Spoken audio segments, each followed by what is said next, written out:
Okay, we are on to the obturator nerve. Now, the obturator nerve is going to be the nerve supply for the inside of the thigh. And there's all kinds of reasons why you might need to take care of the inside of the thigh.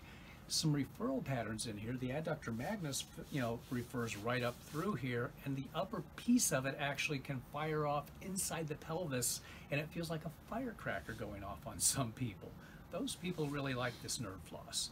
The adductor longus can send pain over the anterior upper thigh as well as down the medial leg. And so there's nothing else there to treat. So those muscles are important, but those muscles respond really well to a nerve floss. And the other piece of this is if somebody comes in and they've got hamstring issues and you pound away on the hamstrings, it doesn't oftentimes do a lot of good because the adductors are oftentimes the primary issue. So I always do the adductors before I think about doing the hamstrings. And before I ever would do this, I would do the previous low back floss to get this ready and warmed up. But let's see how this works. I'm going to demonstrate a self-test that a person can do, and sadly my self-test is not going to be very good because I have pretty good range of motion. It's going to be hard to improve it. But for the patient, they can lay down on their bed to do this, and I have them straighten the leg we're not testing. The knee goes to the side, or the heel goes to the side of the knee that is not being treated. I'm going to lay down here, but ideally you want to see this leg laying pretty much flat on the table, which is kind of what I've got. Most people they're going to lay and they're going to look like this. So you want to be able to change that maybe to this. We'll see how that works.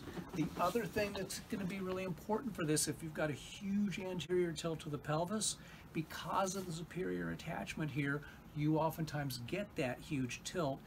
Calming down your obturator oftentimes helps to bring that back. So let's see what this looks like. What I like to have people do, a good stretch for people if they go to work, is they can hold their knee out to the side, hold on here, and twist away. This is a really nice, easy stretch. But I don't want to stretch, I want to floss.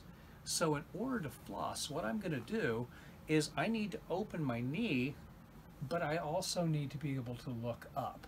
So what I'm going to do, since this is the treatment side, I'm going to do this.